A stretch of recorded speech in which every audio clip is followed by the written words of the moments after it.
Ever feel like you're in a game of influence, but you never really got that instruction manual? Well, today, we're going to crack open that rule book. Okay.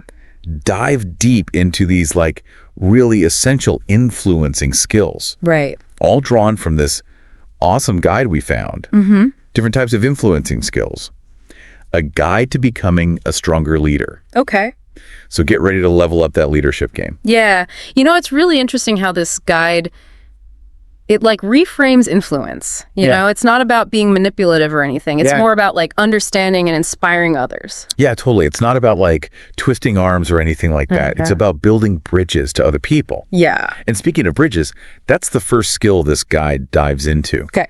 I guarantee you've used this before, maybe even without realizing it. Oh, for sure. For sure. It's happened to all of us. Exactly. Bridging. Right. Yeah. Connecting the dots, finding that common ground, even when it seems like everyone's on a totally different page. And this guide, it highlights how crucial this is, especially when you're like leading a team. Oh, absolutely. With all those different perspectives and priorities, Like you got to take a step back sometimes. Just be like, okay, what are we all even trying to do here? Yeah. And you become that bridge, right? Exactly. To help everyone see that bigger picture. It's like, I think back to this one time I had to convince my entire team to use this new project management system. Okay. Which meant everyone had to change how they do things day to day, which nobody really likes to do. Right, right. But just by focusing on, our shared goal, which was delivering amazing work, we bridged that gap. I love that. Yeah, and it's a perfect example of how bridging, it's not just about like conflict resolution. Right. It's about building that consensus, that shared purpose, Yeah, creating harmony from what could be dissonance. I like that. And what about those times when you got to get everyone on board with like a new strategy or a new vision? That's where like the power of rationalizing comes in. Yeah, and it's not just about like, throwing facts and figures at people until they give in. It's more about crafting a story, a narrative that like logically makes sense. Think of it like building a case, like a lawyer presenting to a jury. Okay. Except in this situation, your jury is your colleagues or your clients or who knows, maybe even your family. I love that analogy. So it's not just about like saying we should do this because of X, Y, and Z. Right. It's about weaving it into a story. Exactly. That like logically connects the dots, leads them to the same conclusion you have. Yeah, you're guiding them through the thought process, not just dictating it. It's like you're handing them all the pieces of a puzzle and saying, hey, look, this is how it all fits together to make this awesome picture. Exactly. Yeah. Appealing to their intellect and their desire to understand why we're doing what we're doing. Okay, so we talked about building bridges. We talked about crafting these compelling arguments. But what about those times when you, as a leader, need to like hold your ground, advocate for yourself or your team? Yeah, absolutely. And that's where assertiveness comes into play. Right. But there's a really important distinction the guide makes between assertiveness and aggression. Oh, absolutely. Huge difference. Can you tell us a little more about that? Yeah, so assertiveness, especially in leadership, it's about confident communication. Okay. It's about expressing your needs and boundaries, but like clearly and respectfully, without resorting to aggression, or, even worse, passive aggressiveness. It's like finding that sweet spot between being a pushover and a steamroller. Totally. I've been on both sides of that, trust me. Neither one's good. Yeah, you need to find that balance. Yeah. And this guide, it really emphasizes using I statements, which helps to keep the focus on your feelings and your needs without blaming others, which is key. It's about advocating for yourself without like running over other people. Have you noticed how just changing, like your phrasing from "you always do this" to "I feel unheard when," it just completely changes the tone of the entire conversation. It's subtle, but so powerful, right? Yeah. And that's a big theme I'm seeing in this guide. Okay. Effective influence. It's about mastering those subtle shifts. Totally. Those nuanced approaches that really connect with people. Like you're being strategic and intentional with how you communicate. Exactly. Speaking of communication, this guide really emphasizes the power of active listening. Oh, for sure. And we all think we're good listeners, but are we really hearing what someone's saying? Right. Or are we just like waiting for our turn to talk? That is the question, isn't it? Yeah. And that's where this guide is great. It breaks it down into like actionable steps. Okay, I like that. It's about being present, not just physically, but mentally and emotionally. Right. You got to put aside your own agenda for a minute and really focus on understanding where they're coming from. It reminds me of that quote. I don't know who said it, but it's like, people don't care how much you know until they know how much you care. Oh, I like that. And I feel like active listening is how you show that you care. Absolutely. You're present in the conversation. Yeah. You're absorbing not just their words, but like the emotions behind them, the unspoken things. Yeah, that's the good stuff. The energy behind the message. And that's where the magic happens. Right. When someone feels heard, truly heard and understood, it creates a connection. Yes. It builds that trust and it lays the foundation for like real influence, lasting influence. Okay. Think about the best leaders you've ever met. Chances are they were incredible listeners. Totally. They made you feel seen, you know? Absolutely. Valued. It's about making that shift from like a business transaction to a real connection. Totally, a transformation. Which I think is the perfect way to transition to the next part of our deep dives. Okay, yeah. Where we'll be exploring even more of these like transformational influence tactics. Awesome. Starting with the power of collaboration. I'm into it. You know, it's easy to think of leadership as like a one-person show, you know? Right. But this guide, it really emphasizes how important collaboration is. Okay. Like recognizing that everyone, they bring something unique. Right. And that by working together, we can do so much more. Totally. It's like that, what is it? The whole is greater than the sum of its parts. Exactly. But how do we actually, as leaders, like encourage that? Yeah. This guy does some good stuff on that. So one of the keys is creating an environment where everyone feels like they can speak up, share their ideas, even if they're a little out there. Right. It's about encouraging healthy debate, right? Yeah. Without it turning into like an ego thing. It's like that saying, none of us is as smart as all of us. Exactly. But it takes like real leadership to actually create that space where everyone feels heard and respected even when they disagree. Absolutely. And along with collaboration, you got to have communication. Oh, for sure. Like clear, effective communication. Right. This guide really hammers that home. It's the backbone of good leadership. It's like that game, what was it called? Telephone. Oh, yeah. Where you whisper something around a circle. Right. And it gets all messed up. Exactly. One miscommunication can totally change the message. And in a leadership role, those breakdowns, they have real consequences. And it's not just about being clear. It's about understanding that, like, people communicate differently. Right. Someone might like a direct approach, while someone else needs something a little more, you know, subtle. You got to be adaptable. Exactly. Adjust your style based on who you're talking to. Speaking of adjusting, this guide also talks about feedback. Oh. And that's something, honestly, I'm always trying to get better at. Giving and receiving feedback, it's a skill in itself. For sure. But it's so important for us to grow and for the people we lead to grow. It's about making things better all the time, but not being, like, overly critical. Right. It's got to be constructive. This guide mentions something called the sandwich method.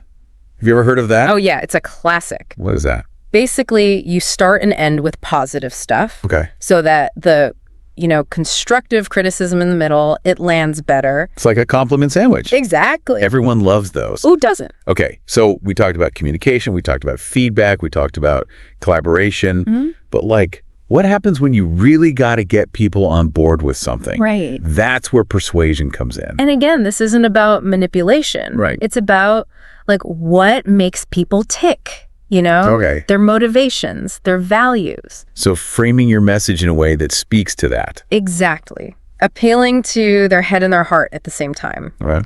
This guide, it talks about really getting to know your audience. Yeah. Like, what are they driven by? What are their goals? What are they afraid of? And then using that to craft your message. Precisely. And that's where storytelling comes in. 100%. Because at the end of the day, everyone loves a good story. We're hardwired for it. Right. It helps us connect on a deeper level, which makes it more memorable. Exactly. Like that saying, people will forget what you said, but they'll never forget how you made them feel. Exactly. Speaking of feelings, this guide mentions emotional appeals. Right. Which can be really powerful if you do it right. For sure. You got to be authentic. But it's about recognizing that our emotions, they influence our decisions, right? All the time. It's not about manipulating those emotions. Right. But about tapping into them. Yeah, like meeting people where they're at emotionally. I'm thinking back to some of the most inspiring leaders I've seen. It's the ones who connect with you on that emotional level that really stick with you. Exactly. You're not just giving information at that point. Right. You're creating an experience, Yeah. a shared moment. Okay, this next one is a little less about like big emotions Okay. and more about just like connecting with people. Okay. The guy calls it ingratiation. Hmm. What do you think about that? So ingratiation, when it's done right, it's about building real relationships. Okay. It's about finding common ground, being genuinely interested in people, Right. making them feel valued. Being approachable. Exactly. Let's be honest, helps in basically every part of life. For sure. Especially when you're in a leadership role. It's about building that social capital, you know? Yeah. Which can be so valuable Yeah. when you need people to support you. It's like my grandma used to say, you catch more flies with honey than with vinegar. 100%. But it's got to be real honey, not that fake stuff. Totally. People can spot a fake from a mile away. Oh, absolutely. Authenticity is key. It's about building those relationships because you actually want Yeah. to, not just because it'll help you get ahead. Exactly. So we covered a lot. Communication, collaboration, persuasion, building relationships. But what about when you have to explain something really complicated? That's where interpretation comes in. Yeah, you got it. Okay. Interpretation is all about making those complex things, understandable. Right. It's like, think about those leaders who can take a ton of data and turn it into a story. That's that. interpretation. It's like they're giving you a map instead of just like a bunch of random streets. Exactly. And it's about knowing your audience, right? Right. Understanding what they already know and then like translating the information into something they can actually use. This guide talks about using examples and analogies to bridge that gap. Oh, yeah. Analogies are powerful. It's like making those aha moments happen for other people. And you know what that makes me think of? This whole idea of leveraging networks, Okay. which this guide talks a lot about. What's that all about? And it's not just about who you know.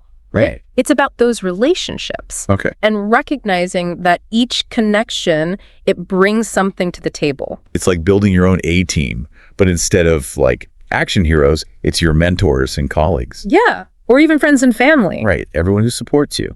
And just like any good team, you got to put in the work to keep those connections strong. Yeah. Check in, be there for them, celebrate the wins. Exactly. Those little things go a long way. It's like, remember, you don't have to do everything by yourself. 100%. We all need people in our corner. Right. Absolutely. Okay. Switching gears a little. Okay. This guide dives into this other thing that I feel like a lot of people forget about. What's that? Motivation. Oh, yeah. Like, it's one thing to tell people what to do. Right. It's totally different to inspire them to actually do it. Absolutely. Motivation, it's all about understanding what drives people, Okay. their values, what they want, even their fears. And then connecting your message to that. Exactly. Like you're painting a picture of a future they want to be a part of. Yes. And then you give them the tools to help create it. I like that. And that's where awareness comes in, Okay. A good leader, they're tuned in to everything around them. Okay. They can read between the lines, sense the mood. It's almost like a sixth sense or something. It is. It's about being present, paying attention. And then actually responding to what you pick up on. Exactly. Sometimes that means stepping up. Sometimes it means stepping back. Okay. This next one sounds kind of political, but I promise it's not. Okay, I'm intrigued. It's coalition building. Okay, I've heard that before, but what's it mean in this context? So it's like finding common ground with people who have the same goals. Okay, Even if you go about it in different ways. right, because there's power in numbers. Totally. You can get way more done together than you ever could on your own. Absolutely. Building bridges, not walls, Exactly. Okay, ready for a big one. Hit me with it. Emotional intelligence. Ah, the holy grail of leadership. This guide's all about it. Well, it makes sense, right? Yeah. But is it something you're born with, or can you learn it? I've always wondered that. I think we all have a certain level of natural ability, but you can absolutely develop it. Okay, good to know. So what is it exactly?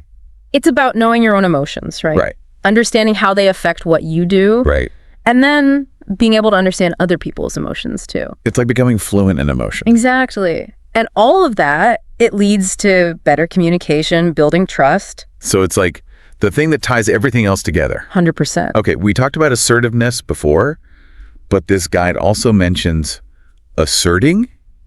Is that the same thing? It's similar, but there's a nuance. What's the difference? So asserting is more about sticking up for your ideas, Okay. especially when you're in a group. Right. It's about Confidently but respectfully sharing your perspective. Even if it's not the popular opinion. Exactly. It takes guts to do that. That's true. Which brings us to maybe the most important skill in this whole guide.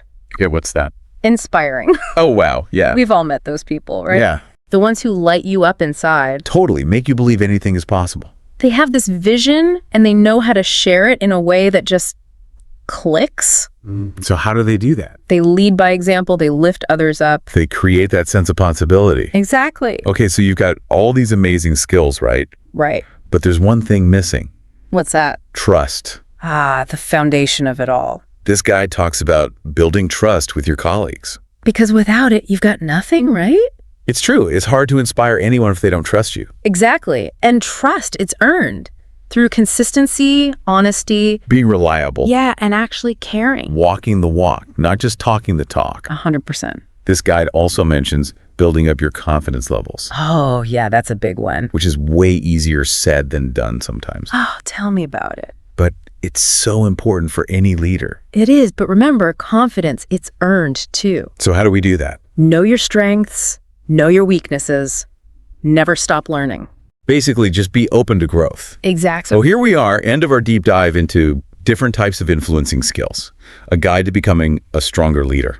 That was quite a journey. We covered so much: communication, collaboration, persuasion, emotional intelligence. All the good stuff. And I think the biggest takeaway is that real influence, it's not about forcing people to do things. Not at all. It's about understanding them, connecting with them. And empowering them. Exactly. It's about building those bridges, that Okay. trust, and inspiring others to be their best selves. Couldn't have said it better myself. So as you're on your own leadership journey, remember all this stuff we talked about. Try different things. See what works for you. And be kind to yourself along the way. Yes. And never stop learning and growing. Because the best leaders, they never do.